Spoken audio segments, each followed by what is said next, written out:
Alhamdulillah, syukran kasir kepada perwakilan tim Al-Bahjah Bekasi. Yang selanjutnya sambutan atau beberapa patah kata yang akan disampaikan oleh Al-Ustaz Mahmud. Kepada beliau kami persilahkan. Sallu ala Nabi Muhammad.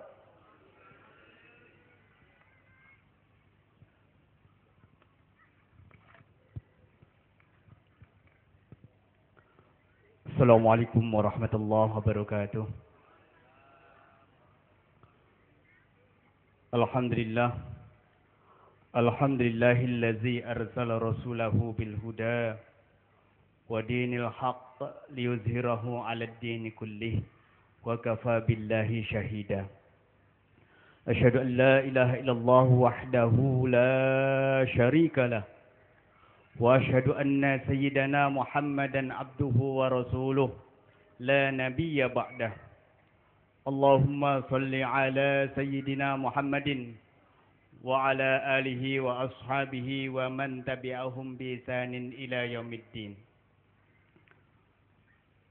Wa qala Allah ta'ala fi kitabihil karim wa iz ta'azzana rabbukum la in syakartum la azidannakum wa la in kafartum inna azabi lasadid.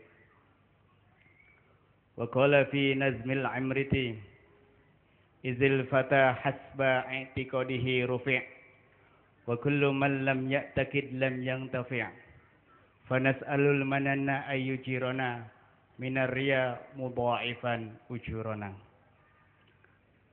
Al-Mukarram wal Muhtaram Abuya, yang mudah-mudahan Allah Subhanahu wa taala berikan beliau guru kita kesehatan, dilapangkan rizkinya, ditetapkan iman Islamnya, dimudahkan dalam perjuangannya.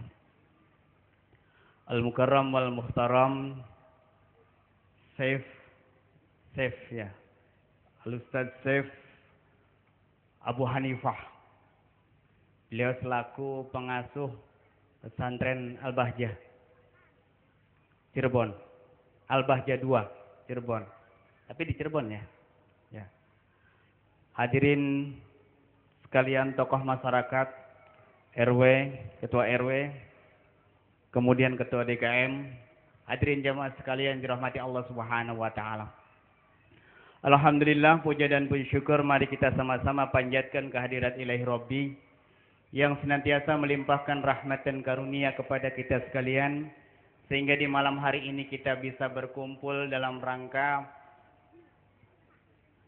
pengajian rutin Maulid keliling dari Al-Bahjah. Mudah-mudahan kita semua diberikan keberkahan oleh Allah Subhanahu wa taala. Salawat serta salam tercurahkan kepada baginda Nabi besar kita Muhammad sallallahu alaihi wasallam yang telah membawa risalah kenabian beliau minaz zulumati ilan nur. Hadirin jamaah sekalian dirahmati Allah Subhanahu wa taala. Saya baru pertama kali ketemu sama Saif Abu Hanifah. Beliau tinggal di Cirebon. Saya orang Cirebon asli. Tetangga saya. Beliau di Sumber, ya saja. Saya di Keramat. Dulu Sumber itu adalah kecamatan. Sekarang jadi kabupaten. Karena saya dari kecil nggak tinggal di Cirebon, perkembangan sampai saat ini nggak tahu. Ya. Maka ada Al-Bahjah, ada Abuya, itu nggak tahu. Bahkan saya tanya sama kakak saya, emang ada? Ya, itu udah ngetren loh, di internet ngetren. Saya sendiri orang Cirebon nggak tahu. Saya Abu Hanifah saya nggak tahu. Orang nanya ke saya tidak tahu. Karena memang saya tinggal lama di sini. Begitu keluar dari pesantren, saya ngacar kemana-mana, jarang pulang. Kalau saya jalan sama orang tua, yang ditanya itu bukan anaknya, tapi ibunya. Bu, dari mana? Sampai setua ini itu masih ditanya adalah ibunya, bukan anaknya. Karena kebanyakan nggak nongkrong di sana. Apalagi anak-anak muda-muda sekarang nggak kenal. Maka adanya Al-Bahjah ini sangat-sangat berterima kasih, apalagi formasinya ada di Cirebon. Dulu di Sumber itu nggak ada pesantren yang besar. Paling ada di daerah sana, untuk modal ke sana lagi itu ada, ya. Apa ya Pak Ustadz ya? Ya, itu yang paling besar itu pesantren kalau nggak dibuntet ya dibabakan atau kempek atau diwinong. Ini pesantren-pesantren lama yang ada di Cirebon. Karena saya tahu betul. Nah sekarang itu banyak bermunculan pesantren-pesantren baru yang ada di Cirebon. Yang dekat saja di Sindang Jawa ya Ustaz ya. Ini pesantren bermunculan. Tapi bukan orang Cirebon pimpinannya. Banyakan dari Jawa Timur. Rata-rata dari Jawa Timur. Yang di Sindang Jawa itu dari Jember. Ini beliau saya tanya bukan asli orang Cirebon. Malah dari Pasuruan. Cuman kalau pesantren lama asli orang Cirebon. Nah yang baru-baru di kampung saya aja almarhum itu dari Jember. Dari Jember. Jadi orang Cirebonnya lari banyak. Sementara yang datang adalah orang-orang dari luar Cirebon mengembangkan ilmunya di sana. Padahal Kiai Haji Hasyim Asy'ari itu dulu, Kiai Haji Hasyim Asy'ari kenal ya Pak ya? Ketika beliau berdakwah pertama ya belajar ilmu kanuragan itu di Cirebon, tepatnya di daerah Pleret. Ya saja kalau Ustaz kenal lah. Daerah Pleret. Itu beliau selama 10 bulan sampai 1 tahun itu belajar ilmu kanuragan di situ. Karena yang namanya Jombang itu dulu tempat bajingannya, tempat ahli ilmu hitam di situ. Maka Kiai Hasyim Asy'ari itu tidak sanggup, tidak mampu. Maka datang ke sini. Bahkan di Lirboyo, kiainya itu adalah Kiai Mahrus. Kiai Mahrus itu dari Cirebon. Dari Jawa Timur ke sini, dari sini ke sana. Kalau mungkin ada alumni dari Lirboyo, bahwa Kiai Mahrus itu adalah asli dari Cirebon. Masih saudaraan yang dari Kempek. Pesantren Kempek, kalau pesantren tahfidz Kempek, kalau antum kenal di sana, itu ada namanya pesantren Kempek. Itu persaudaraan, termasuk daripada Ketua NU Kiai Said Akil Sirot. Itu saudaraan. Kalau antum nanti punya anak, nanti dikirim ke Lirboyo atau di Jawa Tengah, Jawa Timur ya. Ini semuanya ngeling ya. Jadi mudah-mudahan, alhamdulillah ini adanya silaturahim seperti ini. Mudah-mudahan Allah Subhanahu wa Ta'ala memperkuat persaudaraan kita, memperkuat perjuangan kita dalam rangka syiar-syiar agama Islam. Ini saja, wallahu a'lam bishawab. Billahi taufiq wal hidayah. Assalamualaikum warahmatullahi wabarakatuh. Assalamualaikum warahmatullahi wabarakatuh. Syukran katsir. Dan selanjutnya kami mohonkan sambutan dari Ketua DKM Masjid Al-Muhajirin kepada Bapak Ustaz Sugeng, kami persilahkan. Sallu ala Nabi Muhammad.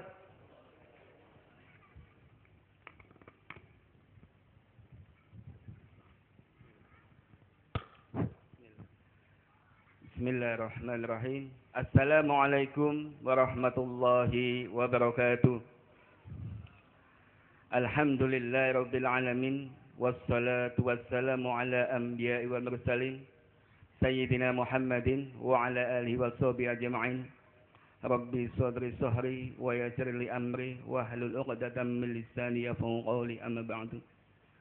Al-mukarramun, para alim, para ulama, para bapak kiai, wabil khusus Al-Ustadz Ashraf Abu Hanifah. Alhamdulillah beliau telah berada di tengah-tengah kita. Semoga kita mendapatkan keberkahan ilmu dari beliau, dan semoga perjuangan beliau dikuatkan dan diberikan kemudahan oleh Allah Subhanahu wa taala. Dan yang kami muliakan juga, alhamdulillah guru-guru kita juga sudah hadir di sini. Al Ustadz Mahmud Abdul Qani, Al Ustadz Soeharto. Kita doakan semoga guru-guru kita juga diberikan umur yang panjang dan dimudahkan segala urusannya. Dan juga yang saya hormati Ketua RW 12 dan stafnya, serta bapak-bapak, ibu hadirin yang saya hormati. Puji syukur kehadirat Allah Subhanahu wa taala atas karunia hidayah inayahnya, sehingga alhamdulillah pada malam yang berbahagia ini kita dipertemukan di majelis ini dalam keadaan sehat walafiat, dalam keadaan iman dan Islam. Semoga kumpulnya kita di sini, hadirnya kita di sini dengan niat thalabul ilmi, dengan silaturahmi kita semua di sini dimudahkan segala urusannya, dipanjangkan umurnya, dan semoga segala kesulitan yang kita hadapi dimudahkan oleh Allah Subhanahu wa taala. Kedua kalinya, semoga salawat serta salam tetap terserahkan kepada junjungan kita Kanjeng Nabi Muhammad sallallahu alaihi wasallam yang telah membawa kita dari alam kegelapan menuju alam benderang, yakni agama Islam. Bapak Ibu rahimakumullah, saya atas nama Dewan Kemakmuran Masjid Al-Muhajirin juga RW 12 berterima kasih. Saya ucapkan selamat datang kepada saudara kami dari Majelis Alim Al-Bahjah. Semoga silaturahmi kita mendapatkan keberkahan dari Allah Subhanahu wa taala, dan semoga bukan hanya sampai di sini. Insyaallah semoga di masa-masa yang akan datang kita akan tetap dipersatukan dengan saling menguatkan, dan semoga kita bisa mengadakan acara yang mungkin lebih dari ini. Amin ya rabbal alamin. Yang kedua kalinya juga alhamdulillah pada malam hari ini, apalagi malam ini adalah bulan Muharram, di bulan insyaallah bulan ke-11, yang mana bulan Muharram adalah bulan yang sangat diagungkan oleh Allah Subhanahu wa taala, yang pada saat itu ditandai dengan hijrahnya Rasulullah dari Mekah ke Madinah, yang pada saat itu kita tahu semua kaum muslimin di Mekah dalam keadaan banyak sekali ancaman dan tekanan. Dengan izin Allah, dengan ridha Allah, harus melakukan hijrah ke Mekah. Untuk itu, dalam momen Muharram ini juga, marilah kita mengambil hikmah dari hijrahnya Rasulullah. Mari kita berbuat lebih baik lagi. Mungkin yang belum baik akan menjadi lebih baik, dan yang baik insya Allah akan kita usahakan lebih baik lagi. Terutama yang selama ini ya saya atas nama pribadi juga mengajak pada jamaah sekalian, khususnya jamaah Masjid Al-Muhajirin, untuk bersama-sama memakmurkan masjid kita supaya jamaahnya lebih banyak ya. Kita tahu bahwa fadilahnya sholat berjamaah begitu besar, apalagi dalam satu riwayat bahwa dengan sholat berjamaah sholat subuh sama dengan pahalanya sama dengan sholat sunnah semalam. Untuk itu marilah kita makmurkan majelis kita makmurkan masjid kita. Insya Allah dengan kita makmurkan dengan ikhlas dan minta ridha dari Allah Subhanahu wa taala, segala perjuangan kita akan dimenangkan oleh Allah Subhanahu wa taala. Yang ketiga, mungkin kami atas nama DKM Masjid Al-Muhajirin juga pengurus RW 12 mohon dibukakan pintu maaf yang sebesar-besarnya kepada khususnya Majelis Alim Al-Bahjah apabila dalam penyambutan kami di sana sini tentu banyak sekali kekurangan. Mohon dibukakan pintu maaf yang sebesar-besarnya. Sekian dari kami, wabillahi taufiq wal hidayah. Wassalamualaikum warahmatullahi wabarakatuh. Syukran katsiran kepada Ketua DKM Masjid Al-Muhajirin atas sambutannya, dan mudah-mudahan apa yang disampaikan kita bisa melaksanakan atau memakmurkan ini masjid, dan mudah-mudahan langkah kita senantiasa diridhai oleh Allah Subhanahu wa taala. Amin ya Allah ya rabbal alamin. Bapak-bapak, ibu-ibu, para pecinta Rasulullah sallallahu alaihi wasallam, ahlan wa sahlan kepada bapak-bapak, ibu-ibu yang baru saja datang. Ada beberapa yang sebelum guru kita menyampaikan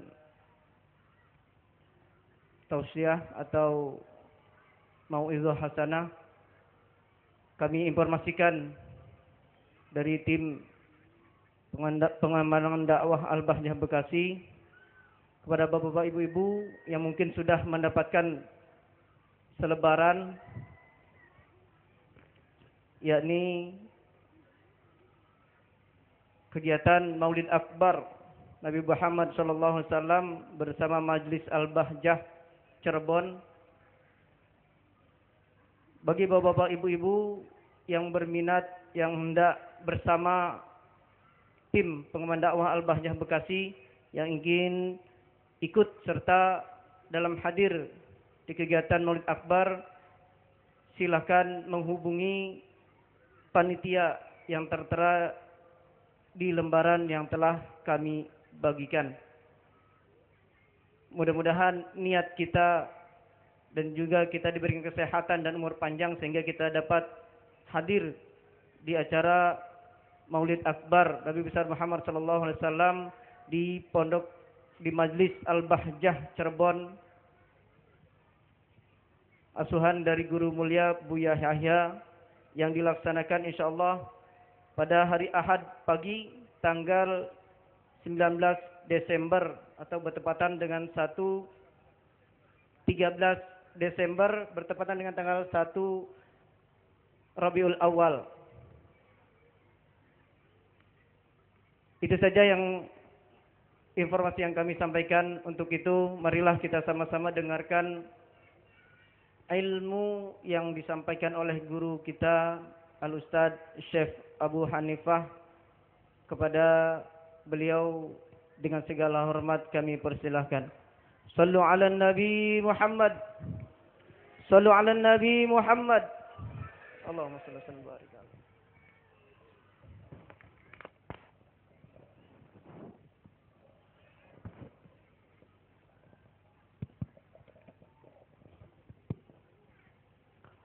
Bismillahirrahmanirrahim. Assalamualaikum warahmatullahi wabarakatuh.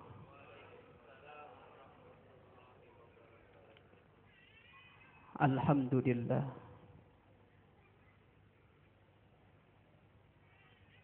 Alhamdulillahi muqallibil qulub,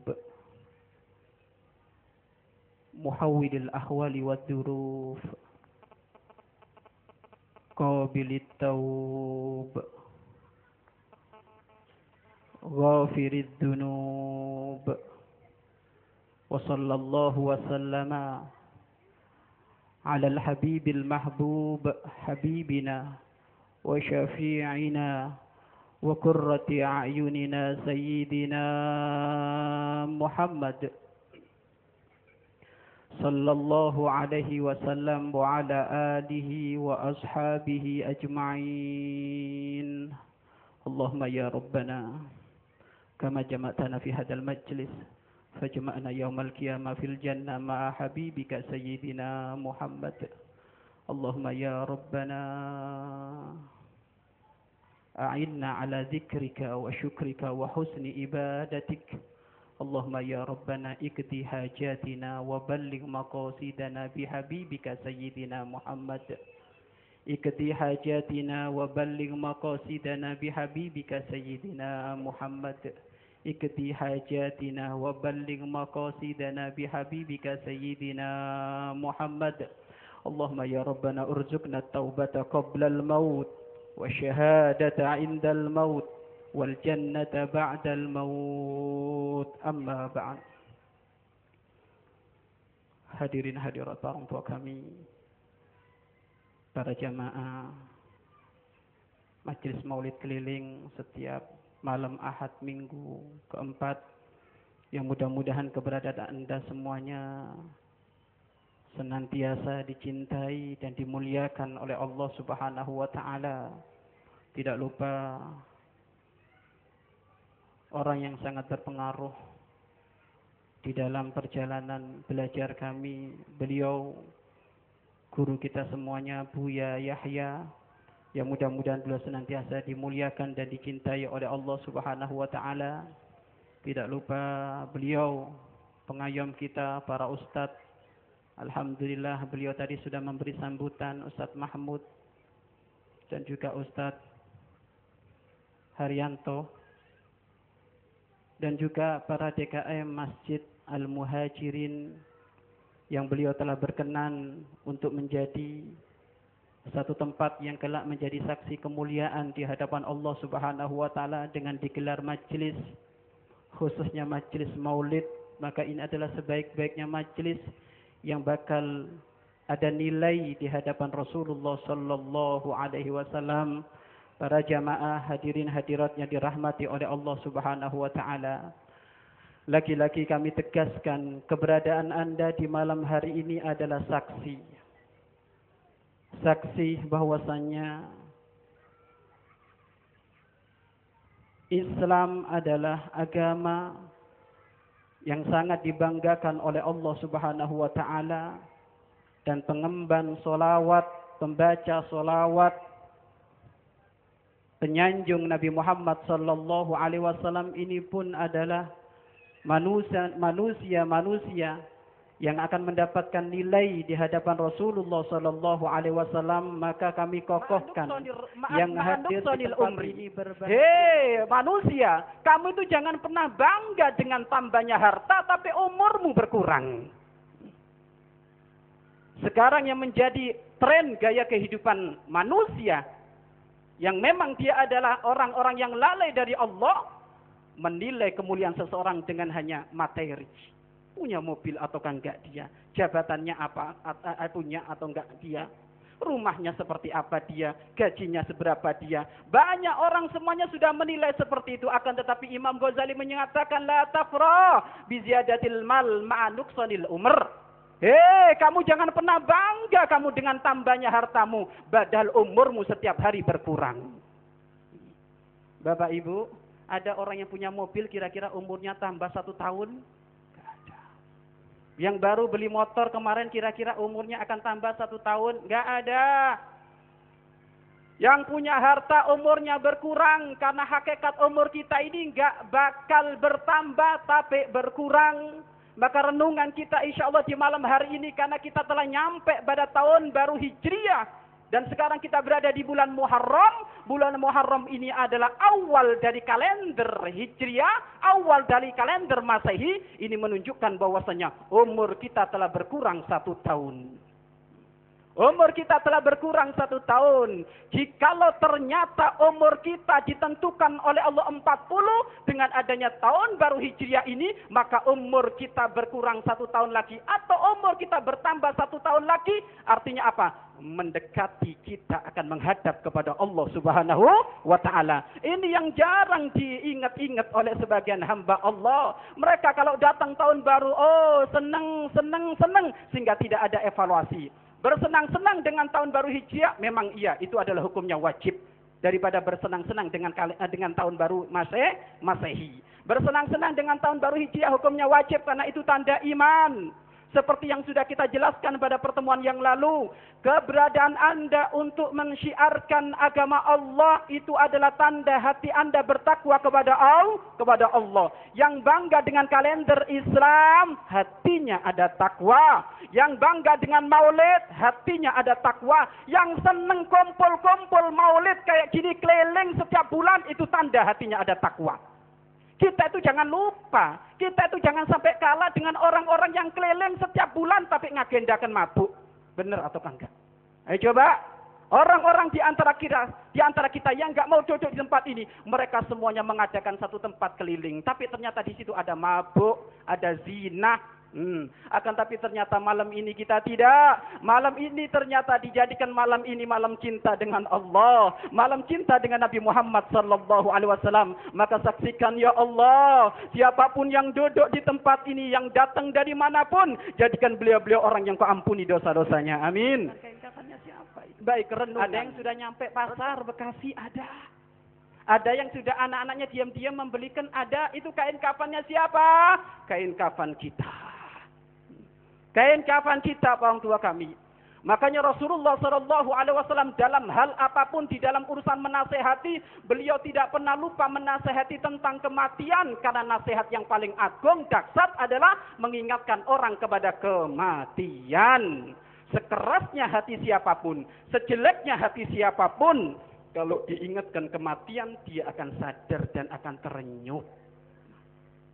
Makanya malam ini, malam kita merenung. Bapak Ibu, kalau kita mati kira-kira siap belum?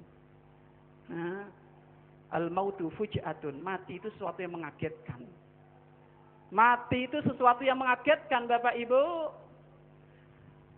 Betapa banyak teman-teman kita di tahun kemarin mereka duduk bareng, tapi sekarang sudah tidak ada, sudah dikubur. Ya itulah kematian. Tadi makan bakso, ternyata malam sudah diinfokan sebagai dia adalah mayit.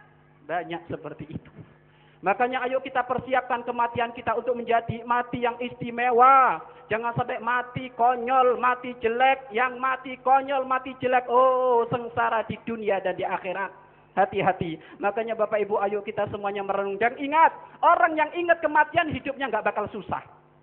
Kalau ada orang ngomong, waduh Ustadz ini kok mengingatkan kematian, gimana nanti kerjanya? Oh ini orang nggak bener ini. Orang yang ingat kematian hidupnya semakin indah. Itu orang yang suka males sholat subuh itu. Bangun subuh males, jamaah ke masjid males. Tapi kalau dia ingat mati sadar, oh aku males sholat subuh, berarti nyesel aku nanti di kuburan. Berangkat sholat subuh ke masjid itu. Kenapa banyak orang nggak mau sholat subuh? Karena dia nggak ingat kalau dia bakal mati. Padahal satu sholat yang ditinggal, ketahuilah, akan menjadikan dia sengsara hidupnya di alam kubur. Dan kesengsaraan di alam kubur muqaddimah kesengsaraan nanti di akhirat Allah. Maka takutlah jangan ninggalkan sholat. Berangkat dia. Walaupun dinginnya kayak apapun karena dia ingat mati, berangkat. Ketemu air yang dingin kayak gitu dipaksa. Ngambil wudhu, akhirnya berangkat ke masjid. Masjid penuh. Kenapa? Karena jamaahnya semuanya ingat mati. Yang masih suka mabuk itu. Mungkin ada yang masih suka mabuk, judi. Ketahuilah kalau dia ingat mati dia akan sadar, oh mabuk menjadikan aku sengsara di alam kubur. Judi menjadikan aku sengsara di alam kubur. Berhenti dia dari mabuk. Jadi orang yang ingat mati itu Bapak Ibu hidupnya indah. Yang tidak akur dengan tetangga sampai detik ini. Padahal bulan Syawal sudah kelewat tapi tetap gak akur. Masih musuh-musuhan. Kalau dia ingat mati dia sadar, oh ketidakakuranku dengan tetangga menjadikan aku sengsara di alam kubur. Senyum dia dengan tetangga. Tegur sapa dengan tetangga. Yang hartanya masih haram. Pekerjaannya masih haram. Campur baur antara halal dan haram. Dipilah-pilih nggak ketemu.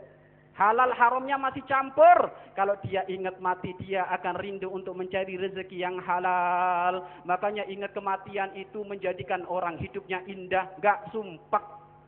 Nggak. Yang durhaka dengan orang tua kalau ingat mati menjadi santun dengan orang tua. Suami yang sewena-wena dengan istri. Oh, kalau dengan istri main tempeleng main ini. Kalau dia ingat mati dia sadar aku nempeleng istriku dosa. Nempeleng orang di pasar aja dosa. Apalagi istriku yang masakin aku. Yang nyuci bajuku. Yang ngerawat anakku. Kok tak pukul dosa di atas dosa. Nyungsep saya di kuburan nanti. Gak mau dia.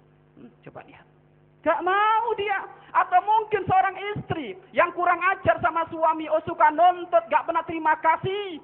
Padahal kalau ditengok Bapak Ibu neraka itu paling banyak perempuan. Tapi bukan perempuan di sini insya Allah ya. Perempuan gak tahu yang rusak itu. Neraka itu paling banyak perempuan. Jadi seneng laki-lakinya. Oh bapaknya enggak Pak. Nanti bapaknya juga banyak itu. Tapi Rasulullah mengingatkan di neraka itu banyak perempuan. Kenapa? Perempuan itu jarang ngomong terima kasih sama suami. Adanya kurang terus. Makanya coba, paling susah memberi itu bukan sama orang lain, sama istri. Hampir nggak pernah kelihatan. Iya coba. Bener nggak itu? Hampir nggak pernah kelihatan. Wong jalan-jalan hampir sebulan sekali katanya. Waduh kerja terus nggak pernah jalan-jalan. Yang dasar ini. Hampir nggak pernah kelihatan. Mana nggak pernah dibelikan oleh-oleh. Capek kerja terus. Saya ngomong anak terus. Padahal setiap dia pulang kerja pasti bawa oleh-oleh bakso, tapi nggak kelihatan. Ya. Ibu, nggak boleh jadi seorang perempuan kayak gitu. Jadilah Anda Siti Aisyah di zaman ini. Siti Aisyah itu orangnya yang enak kalau dengan Rasulullah. Selalu lemah lembut dengan Rasulullah. Nggak pernah nuntut. Istri Nabi Muhammad suatu ketika dikumpulkan oleh Nabi Muhammad. Istri beliau dikumpulkan oleh Nabi Muhammad. Dikumpulkan. Kamu mau hidup dengan aku apa ala kadarnya, atau ente mau minta cerai tak kasih uang. Ente minta berapa bakal tak kasih. Berapa ya Rasulullah? Seminta ente akan tak kasih. Kata Nabi Muhammad. Barangkali kalau perempuan sekarang ngomong saya minta 2 miliar ya Rasulullah. Dikasih oleh Nabi Muhammad. Rasulullah ngumpulkan istri-istri beliau, ya kan? Ngumpulkan istri-istri beliau, menawarkan yang mau hidup sama dengan saya ala kadarnya. Tapi kalau mau minta cerai dan minta pesangon tak kasih, kata Nabi Muhammad. Ternyata itu istri-istri beliau memikir semuanya, dan ternyata Siti Aisyah radhiyallahu anha beliau memilih, ya Rasulullah, aku hidup dengan engkau ala kadarnya ya Rasulullah, dan tolong ini jangan kau sampaikan kepada istri-istrimu yang lain, biar engkau saja yang tahu. Kata Nabi Muhammad, oh enggak bisa, harus tak sampaikan kepada yang lain. Coba Bapak Ibu, lo istri soleha itu kayak gitu, enggak bebani kepada suami. Makanya kalau istri ingat mati, dia enggak kurang ajar sama suami. Enggak suka nuntut, nerima ala kadarnya pemberian suami, banyak terima kasih, banyak nyenangkan suami. Makanya orang tua jika di saat kita ingat mati, maka sungguh hidup kita semakin indah. Makanya ayo renungan di malam hari ini dengan adanya tahun baru ini, berarti ajal kita semakin dekat kepada Allah. Dan ketahuilah, jika ajal datang itu waktunya enggak mundur, waktunya enggak maju, tepat waktu. Idza jaa ajaluhum la yastakhiruna sa'atan wa la yastaqdimun. Jika ajal datang itu orang tua kami, waktunya tepat waktu. Enggak nunggu tua, enggak nunggu muda. Kalau Allah berkehendak akan dicabut. Walaupun kita berada di satu benteng yang kokoh, disebutkan walau kuntum fi burujim musyayyadah, walaupun kau berada di satu benteng yang kokoh terbuat dari baja. Barangkali ada orang kaya raya, aku enggak pengen mati, sehingga dia membangun satu gedung terbuat dari baja, sehingga enggak bisa ditembus dengan bom kayak apapun. Malaikat Israel mampu menembus itu. Siapapun enggak ada. Enggak ada yang bisa lari dari kematian. Dan ingat orang tua kami, kematian di antara umat Nabi Muhammad disebutkan likulli syai'in hasadun. Setiap sesuatu itu akan menuai panen. Wa hasadu ummati baina sittin wa sab'in. Dan panen di antara umatku antara 60-70. 60-70. Kalau sekarang tahun kemarin umur 40 dan sekarang datang tahun baru, berarti umur kita berapa? 41. Kalau umur kita 50 berarti berapa tahun lagi, Pak? 9 tahun lagi. 9 tahun lagi kok masih nggak sadar, suruh ngaji males. Sholat subuh males, kata DKM-nya tadi ya Pak DKM. Sholat subuhnya sepi dah. Sholat subuhnya sepi, iya. Saya mau nanya, jamaah di sini mana ini? Angkat tangan. Jamaah yang dari Al-Muhajirin angkat tangan. Mana? Kok cuma 2-3 orang? Terus ini pada dari mana semuanya ini? Awas ini teguran dari jamaah untuk jamaah Al-Muhajirin ini ya. Ternyata ramenya dari luar. Jamaahnya di sini dengerin dari speaker, Ustaz. Kan manfaatin speaker ya ini ya. Ya udahlah, daripada nggak ngaji sama sekali orang tua kami. Tapi ingat Bapak Ibu, hadirnya Anda ke tempat ini beda. Makanya sekali lagi kami ingatkan Anda yang sudah berjuang keluar motor untuk ngikutin acara seperti ini, silaturahmi dari masjid ke masjid. Ini menjadikan malaikat bangga di langit. Nih, jamaah Al-Muhajirin, coba bulan depan harus datang Anda kalau pengen dibanggakan oleh ahli langit. Datang semuanya, yang punya motor itu biasanya pakai malam mingguan keliling, nggak karu-karuan, pakai keliling majelis taklim ini, ayo. Sekarang ini orang tua kami, masya Allah, kita ini ya dibuka oleh Allah Subhanahu wa Ta'ala pintu kebaikan, akan tapi kadang kita ini kurang nyambut. Jadikan apapun yang Anda miliki, jadikan diri Anda semakin dekat kepada Allah. Yang punya motor, pakai ngaji. Mungkin pagi hari dipakai kerja, malam dikeluarkan zakatnya, ngaji. Walaupun jauhnya seberapa, ngaji orang tua kami. Dan ingat, tidak ada satu bensin 1 liter yang Anda keluarkan, kecuali akan diganti oleh Allah, jika Anda yakin. 1 bensin ini akan diganti oleh Allah berlipat-lipat ganda. Apalagi 2 bensin sampai 3 bensin. Makanya yang semakin jauh menghadiri acara, pahalanya semakin gede. Apalagi tadi ada informasi disebutkan bahwasanya guru kita Buya Yahya ngundang majelis maulid tanggal 13 Desember. Wow, ini jauhnya berapa ratus itu. Iya kan? Ayo, kira-kira masih mikir bensin nggak kita ini? Kalau mikir bensin nggak kaya-kaya itu. Iya kan? Nggak kaya-kaya?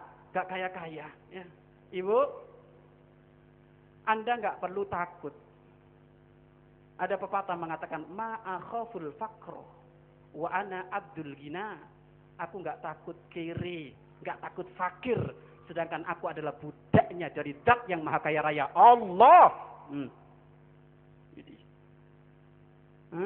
Jenengan budaknya siapa? Allah, nggak usah takut.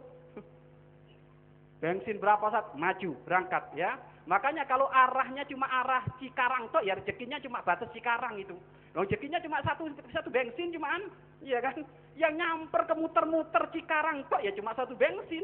Makanya diganti oleh Allah ya tetap nanti diganti senilai beberapa bensin. Tapi yang sampai ratusan kilo itu jauhnya, itu akan ada nilai di hadapan Allah Subhanahu wa Ta'ala. Jadi keberadaan Anda keliling itu menjadikan para malaikat di langit memuji dengan kalimat Tipta, beruntung kamu, wa toba mamsyaka, dan beruntung perjalananmu, wa tabawwa'ta manzilatan minal jannah, engkau telah menyiapkan 1 rumah di surga.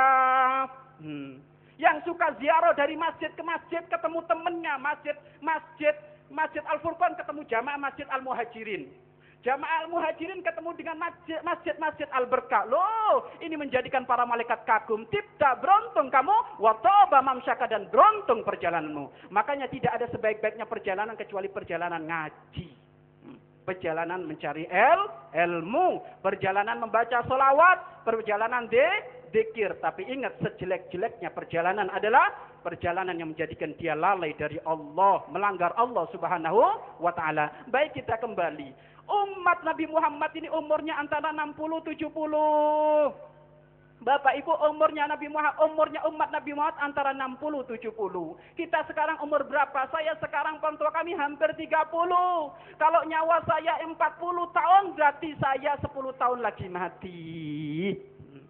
Inilah renungan bagi kita. Kira-kira sudah siap belum kalau kita menghadap kepada Allah? Dan ketahuilah betapa banyak orang di saat menghadap kepada Allah mereka nyesal.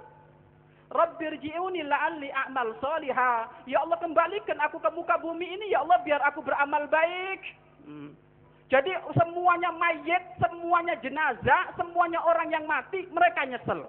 Sehingga mereka semuanya minta dibalikkan oleh Allah ke dunia, biar mereka bisa beramal baik. Makanya sebelum nyesel Bapak Ibu, ayo kita kembali kepada Allah. Mempersiapkan, memperbanyak bekas-bekas seperti ini. Memperbanyak asar-asar seperti ini. Ketahuilah, tidak ada satu tempat yang Anda dudukin untuk menjadi saksi kebaikan kepada Allah, kecuali nanti itu semuanya, saksi-saksi tersebut akan menjadikan saksi kemuliaan bagi Anda. Orang yang sekarang duduk di tempat ini, ketahuilah Anda semuanya akan menjadi mulia. Kenapa? Karena Anda sekarang telah mencari bekas kemuliaan. Sehingga disebutkan oleh Nabi Muhammad, kasratul huto, memperbanyak langkah menuju masjid dari ke masjid, itu termasuk adalah peleburan dosa dan pengangkatan derajat. Dosanya dilebur, derajatnya diangkat. Dosanya dilebur, derajatnya diangkat. Dan memang kalau orang itu sudah dosanya diampuni, berarti pangkatnya naik. Dengan apa? Memperbanyak langkah dari masjid ke masjid. Dan ini adalah program Al-Bahjah Bekasi, yaitu keliling setiap bulan sekali. Hanya saja setiap bulan sekali ya. Kalau setiap hari kan enak ya. Siap enggak itu kalau setiap hari itu? 1 bulan sekali Ibu ya. 1 bulan sekali. Padahal Bapak Ibu jalan-jalan kita setiap hari.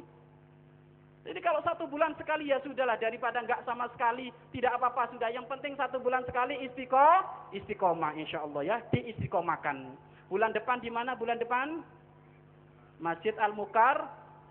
Ibu tahu Masjid Al-Mukarramah enggak, Bu? Tahu? Ada yang enggak tahu itu geleng-geleng di belakang itu. Kalau enggak tahu nanya Ibu alamatnya ya.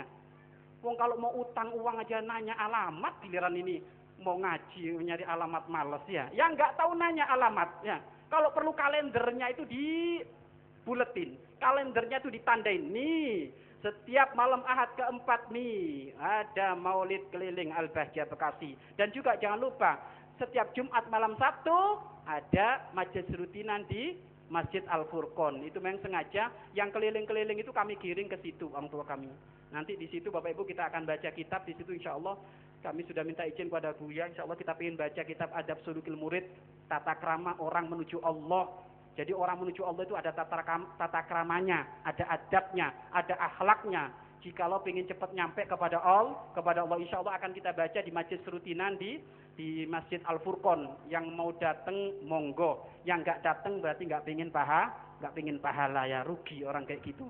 Baik, renungan kita kembali lagi. Umur kita orang tua kami disebutkan oleh Nabi Muhammad antara 60-70. 60-70. Dan mungkin bisa jadi orang tua kami malam ini adalah kita malam terakhir di dunia. Sangat mungkin. Sangat mungkin. Malam ini malam kita terakhir di dunia. Alangkah senangnya kalau malam ini kita terakhir di dunia setelah pulang dari ngaji. Oh, kemuliaan. Baru pulang ngaji, ngadir majelis maulid mati. Ya Allah, tentrem ini, adem ayem ini. Tapi yang kasihan yang sebelah sana. Ya kan? Baru pulang nonton konser nggak tahu di mana itu. Pulang mati. Naudzubillah min dzalik. Bisa jadi malam ini kita malam terakhir di sini Bapak Ibu. Malam terakhir di dunia. Malam terakhir kita pisah dengan anak kita.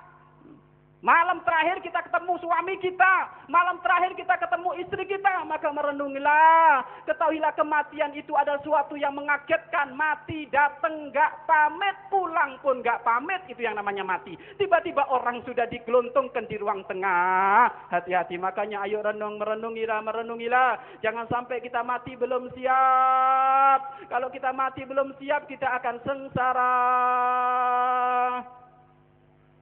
Mati. Rasulullah selalu mengingatkan aksiru dzikra halibil ladzat. Berbanyaklah engkau untuk mengingat kematian. Disuruh kita ini memperbanyak ingat kematian. Aksiru dzikra halibil ladzat. Perbanyak kamu mengingat sesuatu yang memotong kenikmatan, memutus kenikmatan. Mati.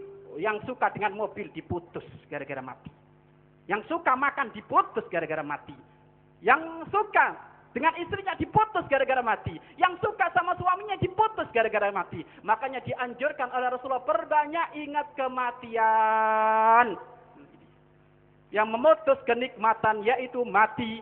Dan orang yang mengingatkan kematian sungguh hidupnya akan indah. Dan orang yang ingat kematian hidupnya adalah stabil. Dia akan istiqomah untuk senantiasa ibadah kepada Allah.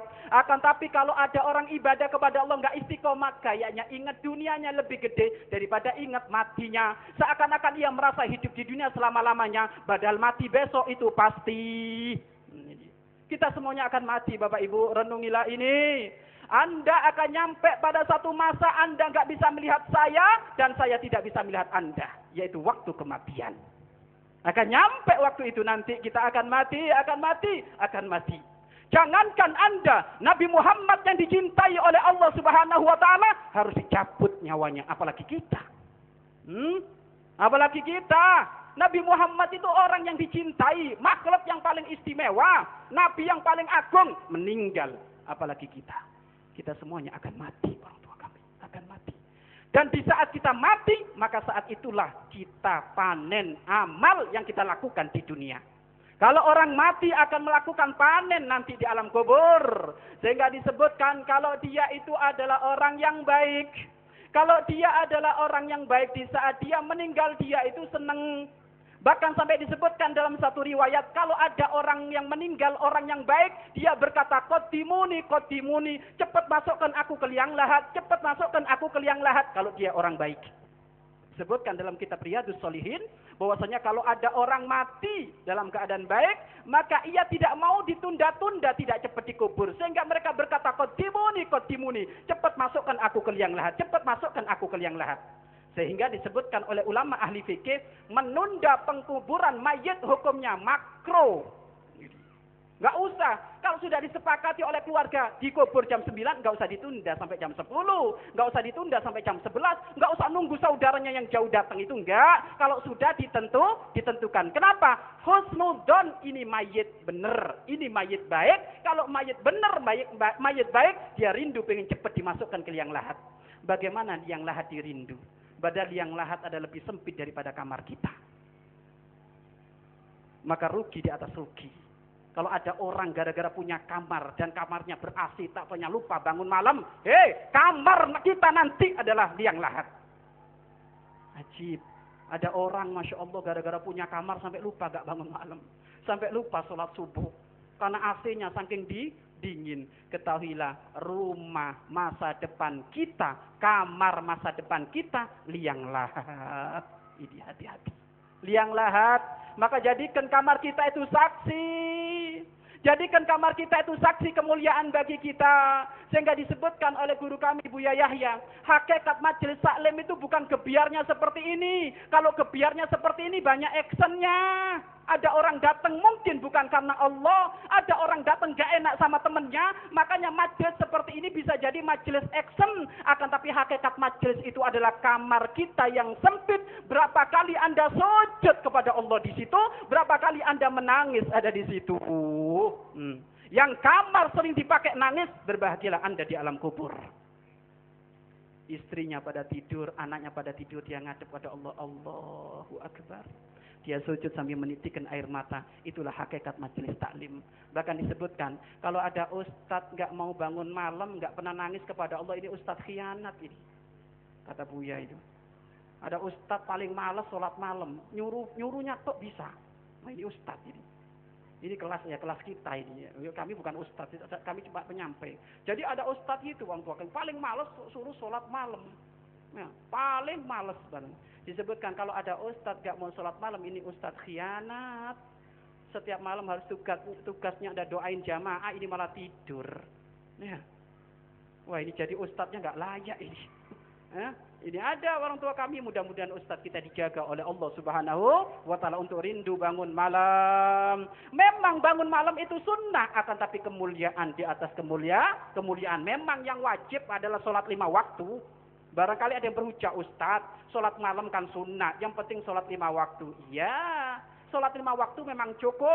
Andaikan ada orang sholat 5 waktu saja dan dia nggak bermaksiat kepada Allah, kalau dia mati bisa dia masuk surga. Tapi surga kan bertingkat-tingkat. Kalau naik bis aja pengennya yang super eksekutif, naik kereta aja pengen yang super eksekutif, gak mau ekonomi, giliran masuk surga kok kelasnya ekonomi. Ini kan orang bebel ini kayak gini. Ya kan? Memang masuk surga Bapak Ibu cukup dengan sholat 5 waktu. Memang cukup. Gak maksiat cukup. Tapi kan kita pengen duduk dengan Rasulullah. Kita pengen duduk dengan Abu Bakar. Kita pengen duduk dengan Umar. Kita pengen duduk dengan Utsman, Sayyidina Ali. Beliau adalah berada di surga yang paling tinggi. Dengan apa? Tambah ibadahmu, sunnahmu yang banyak. Sehingga disebutkan Sayyidina Husain. Beliau gak pernah kelewat dalam sehari 300 rakaat. Loh. Imam Abu Hanifah disebutkan beliau itu sholat subuh dengan wudhu isya itu selama 40 tahun. Sholat subuh pakai wudhu isya selama 40 tahun. Kita gimana? Isya ke subuh berapa kali kita ngambil wudhu? Itu pun masih jungkel-jungkel, ngantuk lagi ngambil wudhu lagi. Imam Abu Hanifah nggak pernah tidur beliau itu selama 40 tahun. Syekh Abdul Qadir Al-Jailani di saat beliau beribadah kepada Allah, bagaimana mujahadannya beliau? Beliau beribadah di atas batu dan batunya di tengah-tengah sungai. Kalau beliau ngantuk nyemplung, biur, bangun lagi, ibadah lagi kepada Allah. Kita ini jauh kelasnya orang tua kami. Sudah nggak perlu kelas kayak gitu kita. Yang penting sudah 2 rakaat malam ditekuni aja insya Allah istimewa. Bukan kelas kayak gitu loh. Tapi para ulama kelasnya seperti itu. Beliau itu orang yang menjadikan waqad jadu bidumu'i sawakib. Mereka itu orang yang beliau itu orang yang rindu, ya. Orang yang rindu untuk bermunajat di malam hari. Sehingga malam hari dijadikan pagi, malam hari dijadikan siang. Makanya malam hari ini waktu istimewa. Banyak orang cepat nyampe kepada Allah dengan bangun malam. Makanya bangun malam jangan ditinggal. Sebenarnya kita pengen majelis ini bukan majelis sampai malam. Karena kalau majelis sampai malam akhirnya bangun malamnya hilang. Ya, majelis ini kalau bisa tepat waktu 7:30 mulai tutup 9:30. Sehingga pulang enak Bapak Ibu ya. Pulang enak 9:30 nyampe rumah jam 10, 10:30 tidur. Bangun jam 2:30, bangun jam 3. Selesai jam 12. Nyampe rumah jam 1. Dijamin gak bisa itu malam itu. Makanya kita nggak pengen. Nanti tolong dievaluasi di tim Al-Baja Bekasi. Tolong dievaluasi majelisnya jangan sampai malam-malam. Buya nggak seneng. Guru kami itu nggak seneng majelis sampai malam-malam enggak. Beliau majelisnya tepat waktu jam 8, 9:30 selesai. Jam 8, 9:30 selesai. Ya, kenapa? Karena kita pengen juga nanti bangun malam. Ya. Dan ada ini ketertipuan panitia ini. Ada panitia. Panitia kan penyelenggara majelis maulid. Nah ini tim dakwah ini. Penyelenggara majelis maulid. Selesai kan paling akhir. Iya kan, paling akhir. Karena selesainya jam 1. Wah, seakan-akan dia sudah merasa punya surga. Akhirnya apa? Bangun malam kan kecil pahalanya, masih gede. Bikin majelis taklim. Akhirnya apa? Dia ngajak orang sholat malam, jamaahnya sholat malam, panitianya nggak pernah sholat malam. Kenapa? Karena selesainya malam terus. Kan gitu. Selesainya malam terus. Makanya ini tolong dievaluasi nanti Bapak Ibu ya. Jangan sampai malam-malam. Kita pengen para orang tua kami ada makna. Sholat majelis ini ada makna. Yaitu nanti bukti kita bangun malam banyak nangis kepada Allah Subhanahu wa ta'ala. Baik, kita kembali lagi. Kita semuanya bakal mati Bapak Ibu. Kalau dia itu jika mati orang baik. Dia berkata qadimuni. Masukkan aku cepat ke liang lahat. Maka ayo kita merenung Bapak Ibu. Pada suatu ketika nanti kita akan nyampe pada satu waktu, satu masa kita akan digeluntungkan di ruang tengah kita. Bu, Pak, kita akan digeluntungkan di ruang tengah kita. Kita nggak bisa ngapa-ngapain. Yang biasa ngangkat suara enggak, dia diam saat itu. Nggak bisa ngapa-ngapain, terbujur kaku di ruang tengah. Yang bangga dengan baju saat itu nggak bisa pakai baju, bahkan pakai baju dipakein, dikenakan kepada dia, nggak bisa dia pakai baju sendiri. Yang bangga pakai baju bermerek, ternyata saat itu bajunya kain kafan. Siapa itu? Nanti kita nanti itu. Kita nggak bisa mandi sendiri, kita dimandikan. Setelah kita sudah dimandikan, dikenakan kita kain kafan orang tua kami. Setelah itu datang kendaraan yang bernama keranda. Datang kendaraan yang bernama keranda itu dan ternyata rodanya adalah manusia. Bapak Ibu kalau melihat orang mati jangan lihat orang lain tapi lihatlah dirimu. Kita ini sebentar lagi akan nyampe waktu itu. Dan di saat kita melihat keranda orang tua kami, keluarga kita sudah semakin banyak menangis. Anak kita tuh ada di pojok nangis, Abah meninggal. Di sana juga anaknya di pojok juga menangis, Umi meninggal, suamiku meninggal, istriku meninggal. Akan nyampe masa waktu itu. Akan nyampe. Setelah itu diangkatlah jasad kita. Diangkatlah jasad kita yang terbujur kaku itu dimasukkan ke keranda. Anda tahu keranda orang tua kami. Anda kalau melihat keranda itu ketakutan. Sekarang kalau kita melihat keranda ada di kuburan itu ngeri, takut. Tapi itu ternyata kendaraan masa depan kita. Bukan pakai mobil, bukan, tapi pakai keranda. Dan gak ada beda.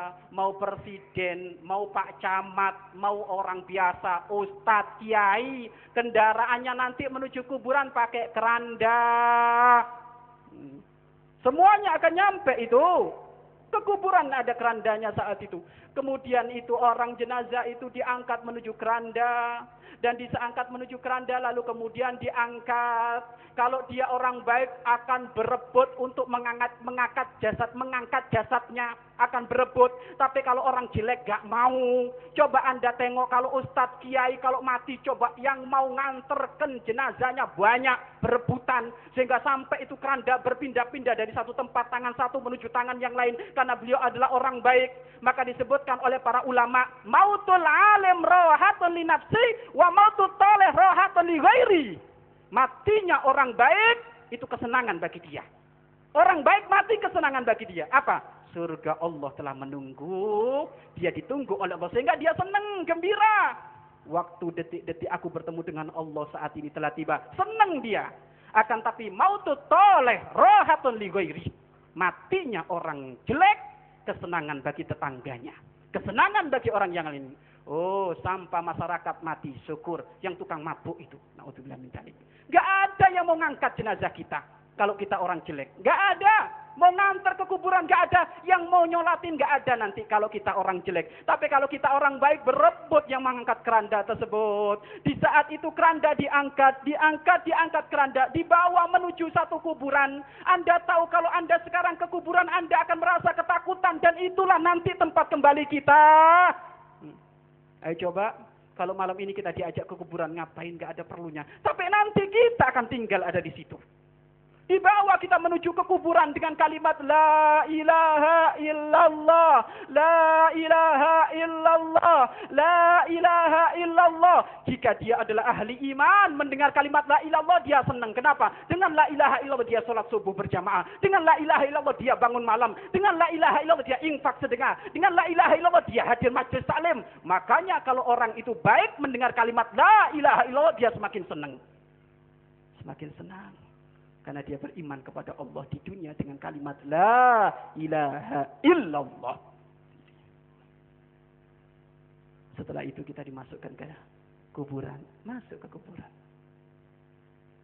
Ke kuburan kita diturunkan. Keranda tadi yang diangkat di pundaknya orang diturunkan. Setelah diturunkan. Orang-orang pada ngomong gimana kuburannya sudah siap belum? Sudah siap Pak Ustadz, sudah siap. Ya udah. Jenazahnya masukin, mayitnya masukin. Jangan bayangkan orang lain, diri kita yang bakal dimasukin ke liang lahat. Liang lahat begitu sempitnya. Jasad kita diangkat, dimasukkan ke liang lahat. Sudah sempit seperti itu liang lahat, kita masih dibalikkan badan kita menuju arah kiblat. Dibalikkan ke arah kiblat, dihadapkan ke arah kiblat.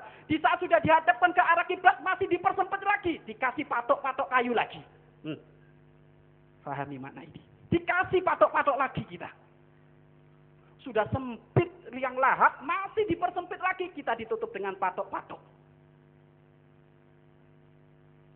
Yang bangga dengan bantal guling di waktu hidupnya. Bantal gulingnya apa saat itu? Tanah.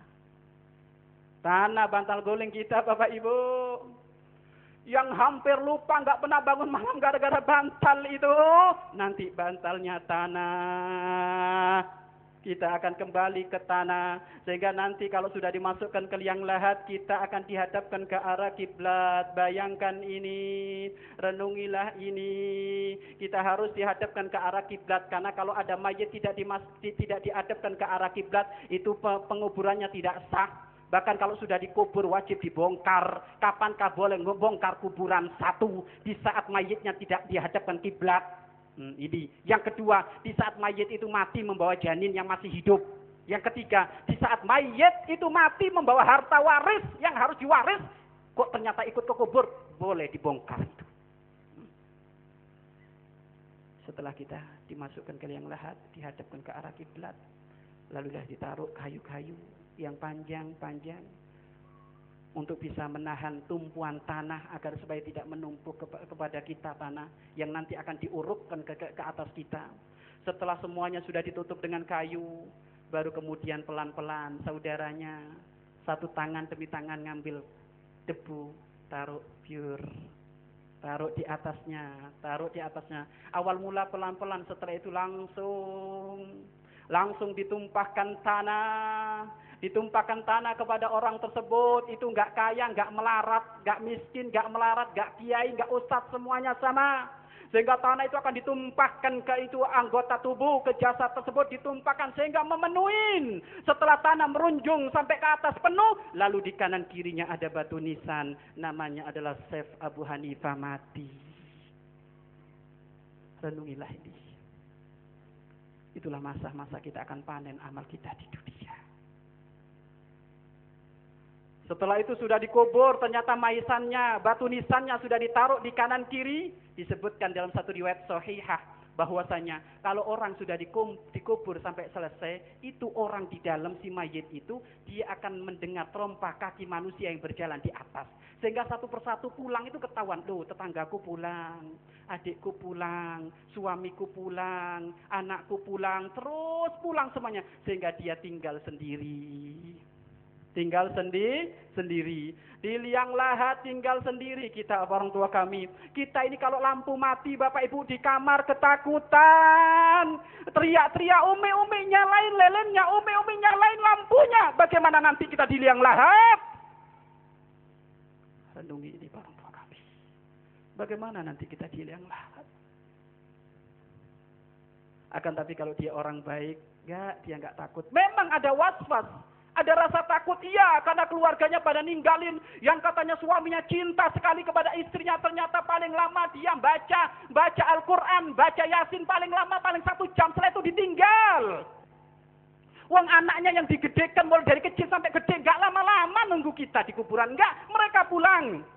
Maka disebutkan oleh satu riwayat, jika ada orang meninggal, 3 hal ngikut, 2-nya pulang, tinggal 1 hal yang netep. 3 hal itu apa? Hartanya ngikut, kendaraannya ngikut nganter. Keluarganya ikut nganter. Amalnya, kebaikannya atau kejelekannya ngikut. Yang kedua pulang. Harta, mobilnya pulang. Yang bangga dengan mobil itu pulang mobilnya. Enggak ada dengar kok mobil ikut dikubur, enggak ada. Diwaris itu mobil itu. Keluarganya pun pulang. Keluarganya pulang. Tinggal dia sendirian dengan apa? Amalnya. Kelakuannya di dunia. Seperti apa dia di dunia? Sehingga disebutkan kalau dia orang baik, Bapak Ibu, dia memang ada rasa ketakutan. Karena takut, bayangkan orang sempit seperti itu. Dia merasa ketakutan. Akan tapi rasa takut itu ternyata ditutup. Ada satu makhluk yang indah. Ada makhluk yang indah, suaranya indah. Keindahan itu makhluk tidak pernah ia lihat di dunia. Tiba-tiba makhluk yang indah tadi nyamper dekat kepada dia sambil mengucapkan salam. Assalamualaikum. Salam kesejahteraan bagimu, wahai mayit yang soleha. Wahai mayit yang soleh. Itu mayit menjawab, waalaikumsalam. Siapa kamu? Dijawab, aku dulu kelilingmu setiap bulan majelis maulid. Datang di kuburan dia. Datang lagi, assalamualaikum, waalaikumsalam. Siapa engkau? Indah sekali, elok sekali kamu. Aku dulu jamaah sholat subuhmu di Masjid Al-Muhajirin.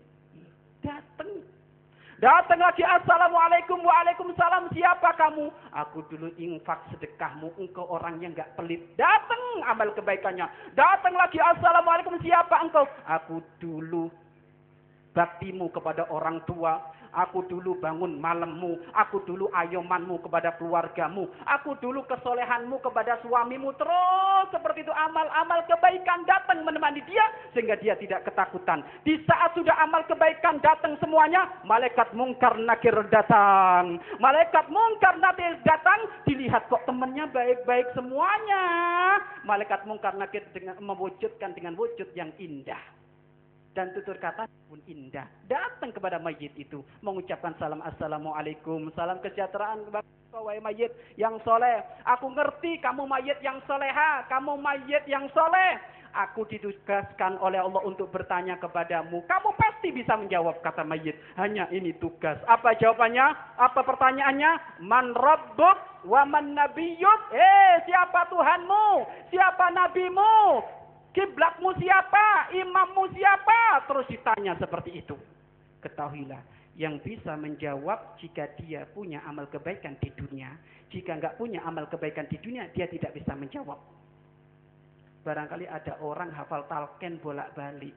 Persiapan. Talqin dihafal, takut ditanya oleh malaikat mungkar nakir. Kalau ternyata kelakuannya kurang ajar sama Allah, nggak bisa jawab.